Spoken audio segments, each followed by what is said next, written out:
সবার প্রতি আন্তরিক কৃতজ্ঞতা। খুব গুরুত্বপূর্ণ ডিসকাশন করতে চাই। ডিসকাশনটা আমি একটা রেফারেন্স দিয়ে শুরু করতে চাই। ডেইলি সান, আপনারা সবাই জানেন বাংলাদেশের one of the leading English ডেইলিস, যেখানটায় আসলে আমাদেরই কলিগ জুবাইর একটা রিপোর্ট করেছে এবং সেই রিপোর্টের সারমর্মটা অনেকটা এরকম: বাংলাদেশের পাকিস্তান ট্যুর নিয়ে একটা বড় ধরনের অনিশ্চয়তা তৈরি হয়েছে।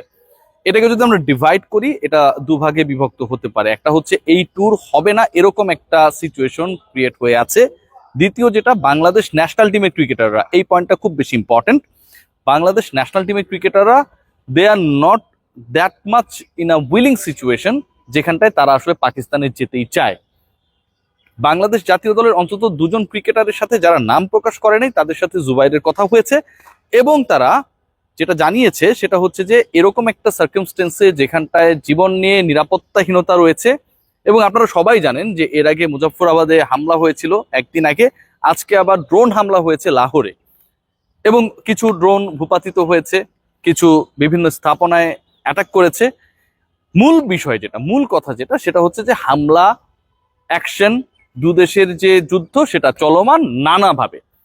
সো এই সিচুয়েশনে জাতীয় দলের দুজন ক্রিকেটার যারা হচ্ছে কথা বলেছে মিডিয়ার সাথে, অন্য ক্রিকেটাররা যারা কথা বলেনি তারা যে খুব বেশি আগ্রহী যাইতে তা কিন্তু না, তারা কথা বলে নাই। তারা বলেছে যে এই ট্যুরটা ক্যান্সেল হলেই ভালো হয়, এই সিচুয়েশনে কেন সেখানটায় গিয়ে খেলতে হবে। সেকেন্ড যে যুক্তিটা আরেকজন ক্রিকেটার দিয়েছেন, যদি বাংলাদেশের খেলতেই হয় পাকিস্তানের সাথে টি-20 ম্যাচ 5টা হবে, ওয়ানডে কমিয়ে টি-20তে কনভার্ট করা হয়েছে, তাহলে এই দুই দল কেন দুবাইতে অথবা শারজাতে খেলবে না? বাংলাদেশ দল কিন্তু 17 এবং 19 তারিখে দুটো ম্যাচ ইউএইর সাথে খেলবে, আপনারা সবাই জানেন, এবং ফলোইং দা পাকিস্তান ট্যুর সেটা সেট আপ করা হয়েছে। সো ওটা যদি সত্যি হয় তাহলে দুবাইতে তো শারজাতে তো খেলছেই বাংলাদেশ, পাকিস্তান দল সেখানটায় এলে সেখানটায় খেলে ফেললো, এটা নিয়ে তো কোনো ঝামেলা থাকার কথা না। স্পেশাল এই সার্কামস্টেন্সে বাংলাদেশ দলের ক্রিকেটাররা, আবারও রিপিট করছি, they are not very much interested to travel to Pakistan এই সিচুয়েশনে।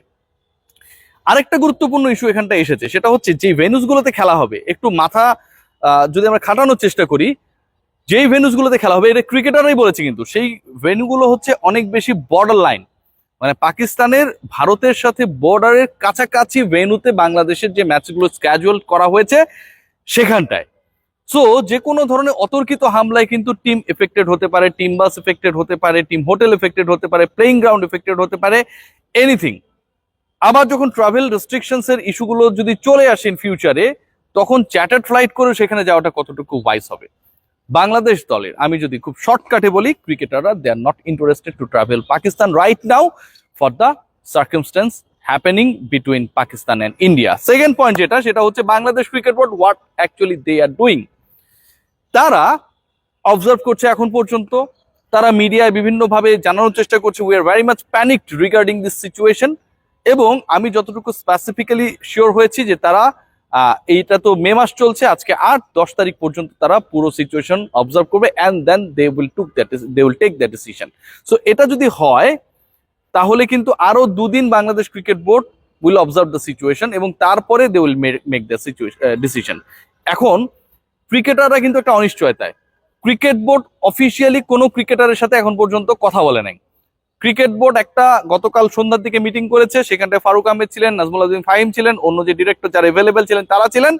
সেই মিটিং এর ডিসিশনটা হচ্ছে তারা 10 তারিখ পর্যন্ত অবজার্ভ করবে। বাট আমার কথা হচ্ছে যে 10 তারিখ পর্যন্ত অবজার্ভ করার কি সুযোগ খুব বেশি রয়েছে? কারণ আমরা জানি না যে এই ওয়ারটা, এই যুদ্ধটা, এই হামলা পাল্টা হামলা, এটা কিভাবে চলবে, কোন স্টাইলে চলবে। এখন কিন্তু সকল হামলা চালাচ্ছে ইন্ডিয়ানরা এবং তারা কিন্তু প্রথমে যে হামলাটা চালিয়েছে আপনারা সবাই জানেন, সেটা হচ্ছে গতকালকে সেখানটায় 5টা ইন্ডিয়ান ফাইটার জেট ভূপাতিত হয়েছে, এরকম আমরা পাকিস্তানের পক্ষ থেকে জেনেছি। আবার আজকে লাহোরে হচ্ছে ড্রোন হামলা চালানো হয়েছে। ধরেন আগামী 10 তারিখের মধ্যে আর কোনো নতুন করে হামলা হলো না, 13 তারিখ 14 তারিখে হলো, তখন বাংলাদেশ ক্রিকেট বোর্ড কি করবে? সমস্যাটা কিন্তু ওখানটায়, কারণ বাংলাদেশ 20 তারিখে পাকিস্তানে ফ্লাই করবে। ইন্টারন্যাশনাল ফ্লাইটস, ইস্তাম্বুল থেকে একটা বিমান আসছিল, সেই বিমানটা যখন টেক অফ করবে তখন ডিসিশন হলো যে ওই সময় পাকিস্তান ইন্ডিয়ার আকাশ সীমা ব্যবহার করাটা খুব বেশি ওয়াইজ হবে না এবং সেটা কিন্তু শেষ পর্যন্ত ক্যান্সেল করা হয়। সো পুরো বিশ্ব কিন্তু একটা অ্যালার্মিং সিচুয়েশনে রয়েছে। এটা কোনো এমন ট্রাভেল না যে আমাদের একজন দুজন ব্যক্তি গিয়ে তার কাজটা শেষ করে চলে আসলো। আপনার ন্যাশনাল হিরোদেরকে পাঠাচ্ছেন যাদের দিকে সবাই দৃষ্টি রাখবে, চোখ রাখবে, সেই মানুষগুলোকে নিয়ে আমাদের রিস্ক নেওয়ার সুযোগ রয়েছে কিনা। আবার একই সাথে যে ডেডলাইনটা বলা হয়েছে 10 তারিখ, সেটাও লজিক্যাল কিনা। বাংলাদেশ ক্রিকেট বোর্ড এখন একটা জিনিস করতে পারতো, যেটা খুব ওয়াইজ হইতো, যে আমরা এই মুহূর্তে ডিসিশন নিয়েছি এই সিচুয়েশন ঠিকঠাক হবার পরে আমরা রিডিসাইড করবো when to play the series. সিচুয়েশনটা ভালো হোক, আমরা 15 দিন অবজার্ভ করি, তারপরে আমরা ডিসাইড করব। কিন্তু এই ঘটনার মধ্যেই যে আজকেও হামলা হয়েছে, আজকে 8 তারিখ, বাংলাদেশ দল 19 তারিখ 20 তারিখে হচ্ছে পাকিস্তানে ট্রাভেল করবে, 10 দিনের মধ্যে আমরা আগামী 2 দিনের সিচুয়েশন অবজার্ভ করে কি এই ডিসিশন মেক করতে পারি? ক্রিকেটাররা যেখানটায় ইচ্ছা পোষণ করছে না, নট ইন্টারেস্টেড টু ট্রাভেল, সেই জায়গায় বাংলাদেশ ক্রিকেট বোর্ড কেন কাছে সিদ্ধান্ত নিচ্ছে না? এটা কিন্তু একটা বড় প্রশ্ন। রিগার্ডিং দ্য ভেনুস, ক্রিকেটারদের মধ্যে একটা বড় ধরনের আলোচনা রয়েছে, এবং ক্রিকেটাররা তো সবাই জিওগ্রাফি স্টুডেন্ট না, ভূগোল বোঝে না, কিন্তু এই কথা যখন এসেছে ফ্রম দ্য ক্রিকেটার্স যে আমরা হচ্ছে ভেনুগুলো সব বর্ডার লাইন ইন্ডিয়ার, তার মানে কি তারা এতটাই প্যানিক যে তারা ভেনুগুলো কোথায়, সেই ভেনুগুলোর সাথে ভারতীয় যে সীমান্ত রয়েছে সেটার সংযোগ কতটুকু, সেই ব্যাপারটাও কিন্তু তারা স্টাডি করে ফেলেছে। আপনার ক্রিকেটারদেরকে পাঠাতে হবে মেন্টালি একটা ফ্রিডম স্ট্যাটাস নিয়ে, যেখানটায় তারা ফ্রি অ্যান্ড ফেয়ারলেসলি খেলবে। কিন্তু ওটা যদি না হয়, উল্টোটা হয়, তাহলে এটা খুবই ডিসগ্রেসফুল আমার কাছে মনে হয় for all. So overall the situation আমার কাছে মনে হয় অনেক বেশি গ্লুমি। এখান থেকে ডিসিশন মেক করাটা খুব বেশি গুরুত্বপূর্ণ।